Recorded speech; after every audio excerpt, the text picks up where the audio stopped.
जरा सोचिए, एक ऐसी जिंदगी जिसमें कोई दुख हो ही ना, कैसी होगी। हम सब शायद यही तो चाहते हैं, है ना।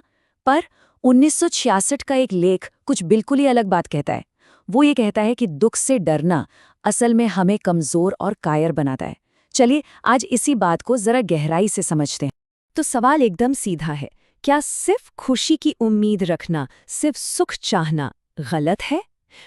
इस लेख का जवाब शायद चौंकाने वाला है। जी हाँ, यही लिखा है कि जो इंसान सिर्फ सुख चाहता है और दुख से भागता है, वो ना सिर्फ स्वार्थी है बल्कि कायर भी है।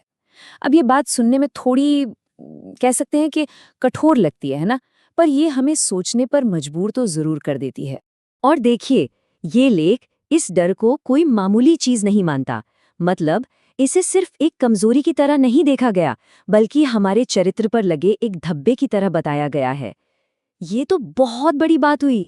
तो चलिए अब इस पहले हिस्से में देखते हैं कि सुख की ये जो लालसा है, ये जो चुनौतियों से डरने की आदत है, इसकी असली कीमत क्या चुकानी पड़ती है, ये हमारी जिंदगी पर कैसे असर डालती है।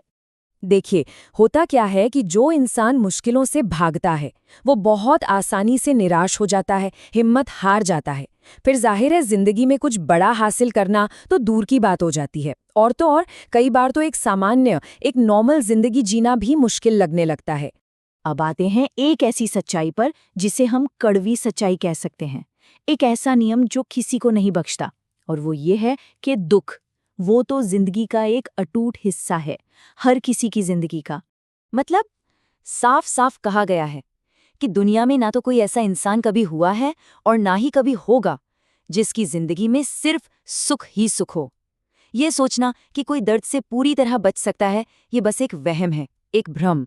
इस सच्चाई को तो मानना ही पड़ेगा। इस लेख में एक बहुत ही पावरफुल मेटाफर का इस्तेमाल किया गया है। दुख को पीड़ा की तप्त हवा कहा गया है। सोचकर देखिए, एक गर्म हवा का झोंका जो जब चलता है तो सबको छूता है, किसी को नहीं छोड़ता। दुख भी ठीक वैसा ही है। और ये पीड़ा की हवा, ये किसी का पद, किसी का रुतबा नहीं देखती। चाहे कोई राजा हो या कोई सेवक, मुश्किलों का सामना तो दोनों को ही करना पड़ता है। दुख के सामने सब बराबर हैं।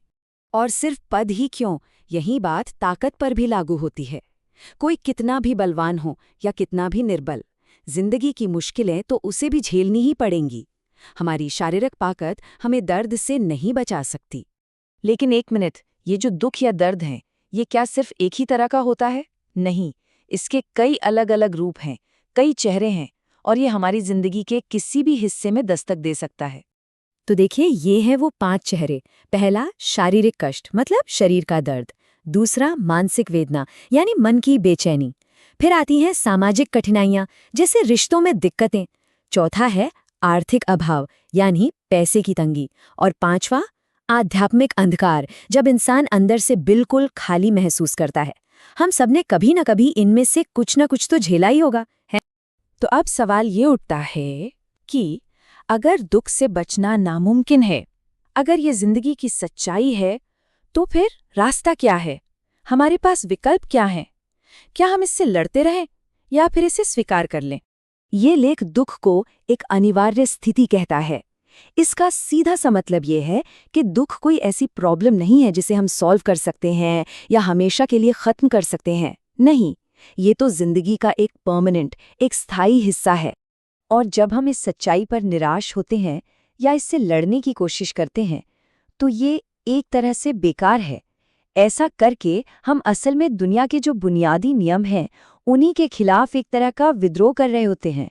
ये लेख इस विद्रोह को हठ और दुराग्रह का नाम देता है, मतलब एक तरह की जिद।